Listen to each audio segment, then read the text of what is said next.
사회 전 분야에서 일본의 정신 나간 행보가 전 세계의 우려를 자아내고 있습니다. 올림픽부터 코로나, 원전 오염수, 자동차까지 새로운 일들이 벌어지며 충격을 주고 있습니다. 우선 올림픽의 경우 성화봉송 구간 가운데 일부가 여성 금지 코스로 설정돼 올림픽 정신에 위반된다는 지적이 나오고 있습니다.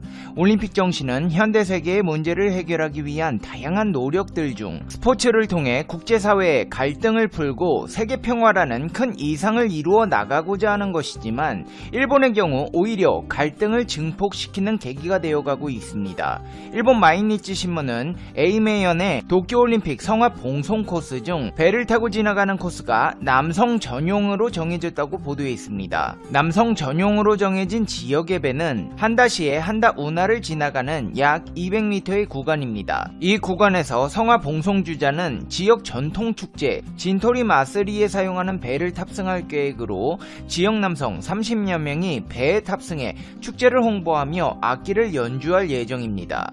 문제는 진토리 마쓰리 축제에 사용하는 배는 전통적으로 금요의 구역으로 남성만이 탑승할 수 있다는 것입니다. 이 때문에 성화봉송을 진행할 때도 전통에 따라 남성만이 참여하게 결정되었다는데요. 축제 총괄 임원에 따르면 배에 탑승할 경찰들과 성화봉송을 취재할 언론인들까지도 모두 남성으로 한정된 것으로 알려졌습니다. 축제 담당자는 마이니치 신문의 인터뷰에서 올림픽 정신에 맞지 않을 수도 있지만 축제는 원래 그런 것이다. 지역의 매력을 발산하고 싶다는 의견을 존중했다. 전통이기 때문에 특별히 문제가 되지 않을 것이라고 봤다고 밝혔습니다. 하지만 일본의 이러한 결정은 국제사회로부터 큰 비판에 직면하게 되었습니다. 전문가들은 축제에 사용하는 배는 제사를 위한 것으로 여성이 탑승하는 것이 금기시돼 왔는데 왜 이를 통해 성화를 봉송하는 것이냐? 아무도 의문을 제기하지 않고 그런 결정을 했다는 자체가 그 누구도 젠더적 관점이 없다는 것이라고 지적하고 있습니다. 전 세계 사람들이 화합을 이뤄야 할 올림픽 정신에 기본조차 되어 있지 않다는 것입니다. 문제가 제기되자 도쿄올림픽 패럴림픽 조직위원회는 실행위원회 측에서 확인하고 추후 답변하겠다며 상황을 모면하고 있습니다. 일본 올림픽이 이렇게 시작부터 삐걱대는 이유가 있습니다. 이번 도쿄올림픽은 개폐회식, 연출, 총책임자조차 공석이기 때문입니다. 애초에 도쿄올림픽, 패럴림픽, 개폐회식, 기획, 연출을 총괄, 지휘하기로 했던 사사키 씨는 지난해 3월 여성 탤런트인 와타나베 나오미의 외모 비하를 했다는 내용이 알려지며 사임한 바 있습니다. 도쿄신문에 따르면 하시모토 세이코 대회조직위원회 회장은 사임한 사사키 히로시 크리에이티브 디렉터의 후임을 임명하지 않겠다고 말했습니다. 대회조직위원회 전 회장부터 개폐회식, 연출자까지 모두 부적절한 발언으로 물러난 터라 개폐회식 준비에 차질이 빚어지고 있습니다. 교도통신에서는 대회조직위원회가 올림픽 개막까지 4개월도 남지 않은 상황에서 외부 인사를 새로운 총괄력으로 영입하는 것에 대해 현실적이지 않다고 판단한 것 같다. 도쿄올림픽 준비에 차질이 생기며 우려되는 상황이라고 보도했는데요. 문제는 여기서 끝나지 않습니다. 일본의 매체 슈칸 분슌에서는 국제올림픽위원회에 제시됐던 대회조직위원회의 개회식 연출안을 사전 보도에 새로운 논란이 일어나고 있는 것입니다. 보안에 구멍이 뚫린 조직위원회 측은 비밀 정보를 공개해 업무를 방해하고 무단결제로 저작권을 침해했다며 슈칸 분슌 측에 잡지 판매 중지와 인터넷 기사 삭제를 요구하고 나섰습니다. 하지만 슈칸 분슌 측에서는 도쿄올림픽은 일본 국민의 많은 세금이 투입되는 공공성, 공익성이 높은 이벤트여서 적절하게 운영되고 있는지 검증하고 보도하는 것은 언론사의 책무라며 조직위원회의 요구를 거부하고 있습니다. 조직위원회 측에서는 뭐 감출 것이라도 있는 상황인지 슈칸 분슌의 관련 기사 때문에 개회식 연출 내용에 변경이 생길 경우 추가 경비 발생에 따른 손해배상 청구 가능성을 내비치며 강하게 반발하고 있는데요. 이렇듯 도쿄올림픽은 하나부터 10까지 제대로 진행되고 있는 것이 없습니다. 하지만 진짜 문제는 올림픽 준비가 아닙니다. 일본의 코로나 사망자 가운데 80%가 최근 5개월 사이에 발생했다는 사실이 알려지며 일본 국민들 팬들 사이에서는 지금이라도 올림픽을 그만둬야 한다는 의견들이 나오고 있습니다.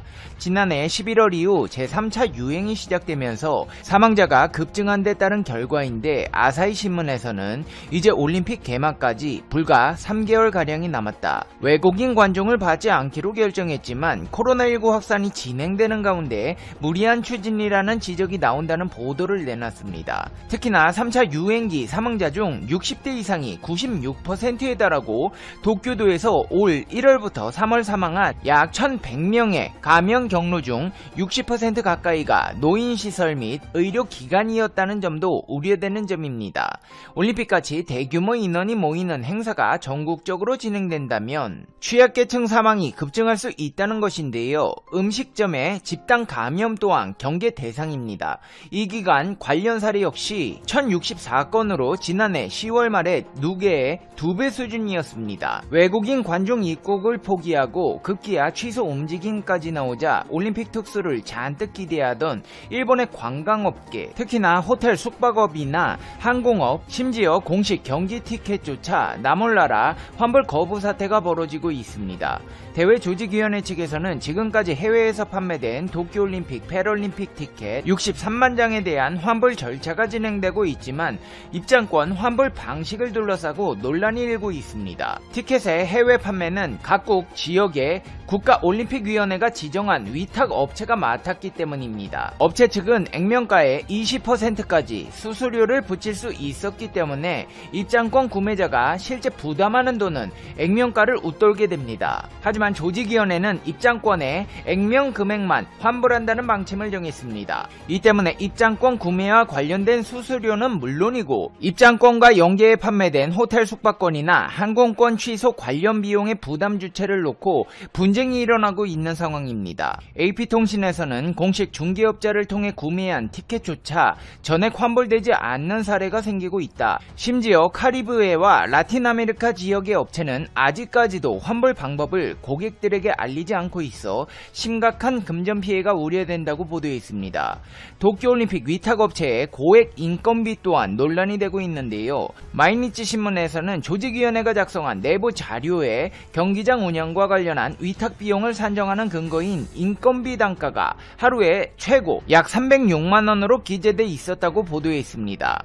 인건비 단가를 직급에 따라 10개 등급으로 구분한 결과 가장 높은 등급은 306만원, 가장 낮은 등급인 서비스 스태프의 경우 약 25만원에서 43만원으로 책정되었다고 보도했습니다. 그러면서 외부 감시의 눈을 거부하는 올림픽 머니의 폐쇄성이 드러나고 있다. 도쿄올림픽은 애초부터 비용이 너무 많이 든다는 지적을 받았고 기대했던 경제적 효과를 거두기 어려울 것으로 관측된다고 논평했습니다. 일본 정부에서는 올림픽 분위기를 끌어올리기 위해 노력하고 있지만 현지 주민들은 모두 후쿠시마 방사능 오염수 방류에 정신이 쏠려 있습니다. 후쿠시마 현지에선 부흥 올림픽이라는 마케팅에 후쿠시마가 이용당했다는 말까지 나오고 있습니다.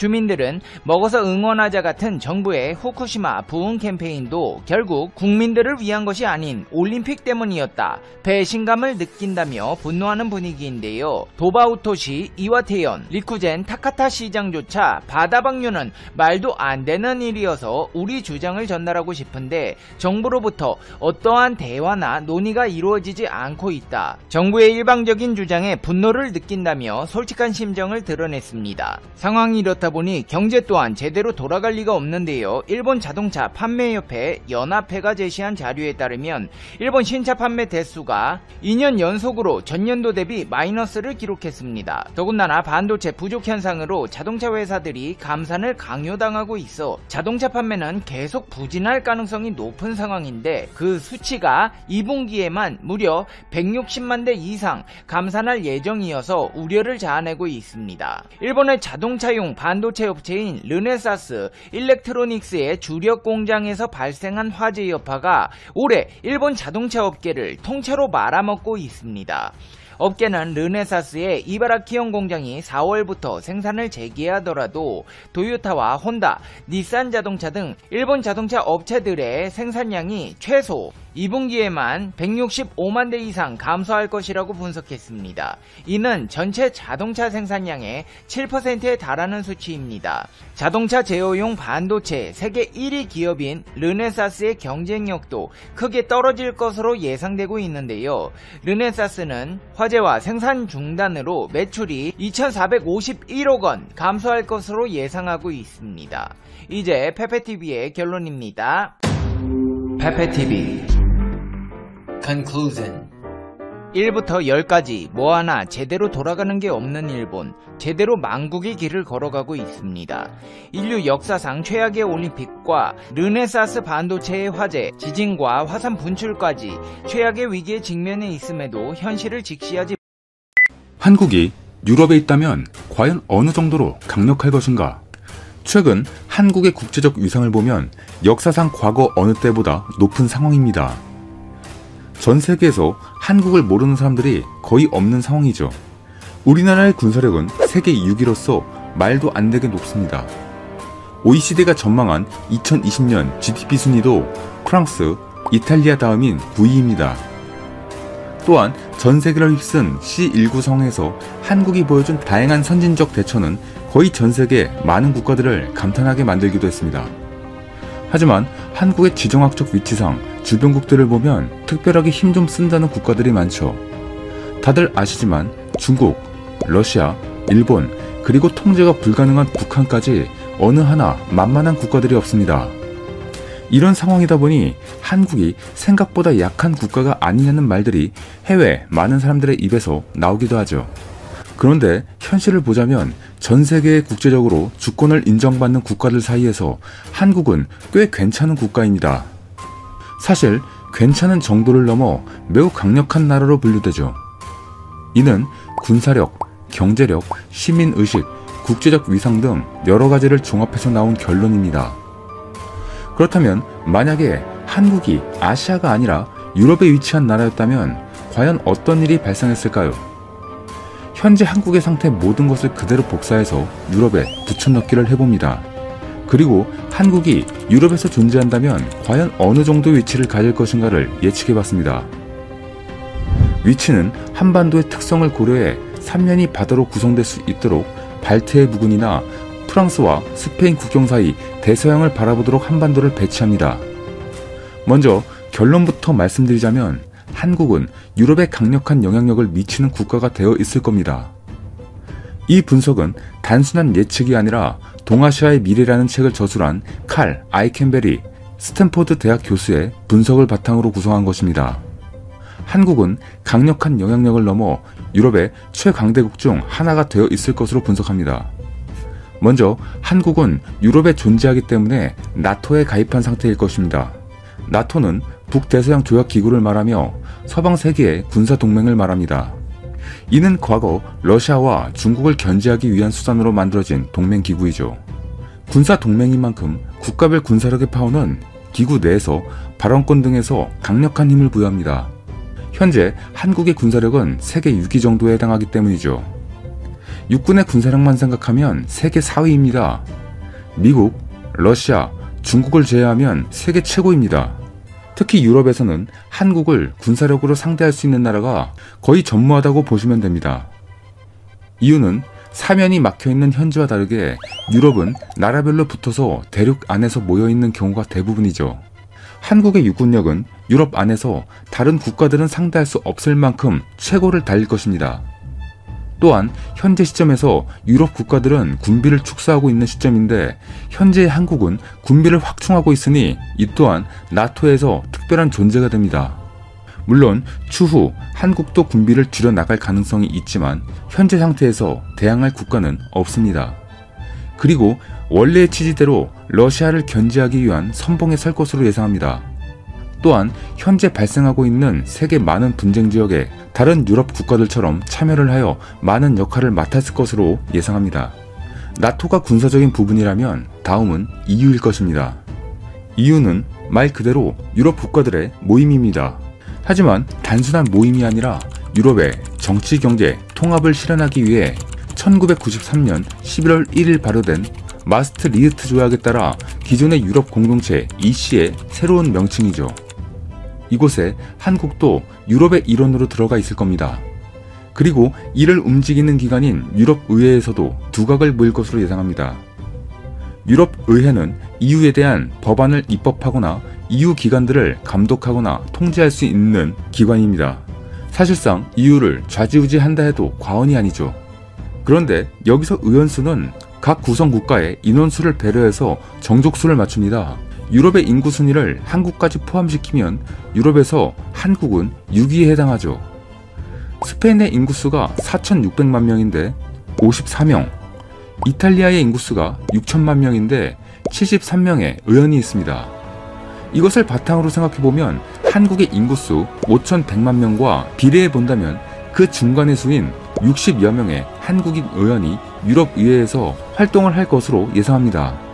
한국보다 인구수 대비 의원수가 많은 나라는 프랑스, 이탈리아, 독일밖에 없을 것으로 보이니 상당히 이위에서 한국의 힘이 막강할 것으로 판단합니다.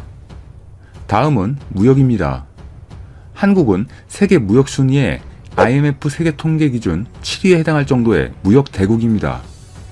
한국 밑에 8위 이탈리아, 9위 프랑스가 존재하죠. 유럽에 한국이 존재한다면 그냥 어느 하나 꿀리는 것이 없는 상황입니다. 더군다나 삼면이 바다인 상황에서 이 정도인데 유럽같이 대륙이 육로로 연결된 상황이라면 그 무역량은 더욱 증가할 가능성이 있습니다. 여기에 날개를 달아줄 수 있는 것이 생겐 조약이라고 하는 것입니다. 물자의 이동과 사람 간의 왕래가 조약을 맺은 유럽 국가들끼리는 자유로운 것이죠. 이 모든 것들은 수출 중심 국가인 한국에게 매우 유리하게 작용할 것이며 현재보다 더 높은 수준의 경제 성장을 이룰 가능성이 발생하게 됩니다. 구체적인 무역품에서 이것들을 확인할 수 있습니다. 유럽은 동아시아나 북미 등에 비해 전자 등의 산업이 상대적으로 약한 곳입니다. 지금도 유럽에 나가보면 호텔이나 음식점 등 다양한 장소에서 삼성이나 LG의 가전제품들이 거의 모든 부분에서 차지를 하고 있는 상황입니다. 이런 전자산업 강국 한국이 유럽에 존재한다면 세금 혜택과 물류 이동에서 비용을 절감하게 되어 경쟁력은 더욱 상승하게 될 것입니다. 또한 지리적인 이점으로 인한 국격의 상승은 한국을 G7 국가로 인도할 것입니다. 한국의 현재 국력은 이탈리아와 비슷한 상황입니다. 사실 비교해보면 앞서거니 뒤서거니 하고 있는 상황이죠. 그런데 이탈리아는 G7 국가입니다. 이탈리아는 유럽 내에서 군사력, 경제력, 문화 등 다양한 분야에서 강한 모습을 보여주며 유럽 내 입지도 강한 상태입니다. 사실 G7 정상회의를 살펴보면 정상들끼리의 친목질 정도의 모임으로 보이기도 합니다. 만나서 회의도 하지만 본인 국가들에 대한 자부심을 가지고 한 곳에 모여서 만찬도 즐기고 산책도 하고 단체 사진도 찍고 다양한 활동을 합니다. 별것 아닌 것 같지만 실상 이들이 세계 정세에 미치는 영향력은 세계를 움직일 수 있을 정도로 엄청나다는 것은 다들 아실 겁니다. 세계 경제가 나아갈 방향과 각국 사이의 경제 정책에 대한 협조 및 조정에 관한 문제를 논의하는 것이 목적이기 때문입니다. 그런데 한국이 유럽에 존재한다면 이탈리아와 매우 비슷한 상황입니다. 그렇기에 한국도 여기에 속한 국가들과 비슷한 상황이 되어 G7에 참여할 자격이 된다면 자연스럽게 국격도 올라갈 것이고 국가 브랜드도 성장할 것입니다.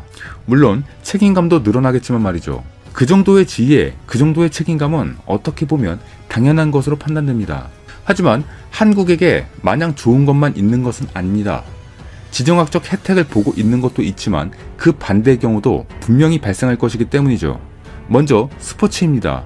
한국인들이 가장 열정적으로 좋아하는 운동 중 하나가 축구 경기입니다. 특히 월드컵 경기는 국가가 흔들릴 만큼 응원을 하며 관심이 매우 높은 종목이죠. 4년마다 열리는 월드컵 경기는 한국에게는 축제나 마찬가지입니다. 하지만 한국이 유럽에 존재한다면 좀 우울해질 수 있습니다. 객관적으로 말해서 월드컵 본선에서 한국 선수가 뛸 가능성이 현저히 줄어듭니다. 유럽의 축구 열기는 한국보다 더했으면 더했지 적지 않으며 축구 실력이 세계 최고의 국가들이 몰려 있습니다. 한국은 월드컵 본선에 10회를 진출한 자랑스러운 기록이 있지만 과연 유럽에 속해 있다면 이것이 가능할 것일까 생각해봅니다. 실제 한국 축구의 실력이 아시아에서는 정상에 있지만 유럽 등 세계 최고 수준과는 아직도 거리가 있죠. 아시아라는 지역적인 쿼터에서 득을 본 면을 부인할 수 없는 것입니다.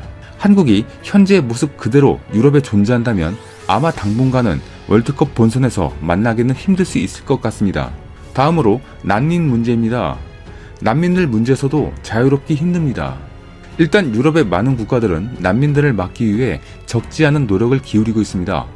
하지만 이런 것에도 불구하고 유럽의 많은 국가들은 아시아나 아프리카 등에서 밀려드는 난민들로 인해 많은 어려움에 처하기도 하죠. 또한 그들로 인해 문화적으로도 많은 충돌이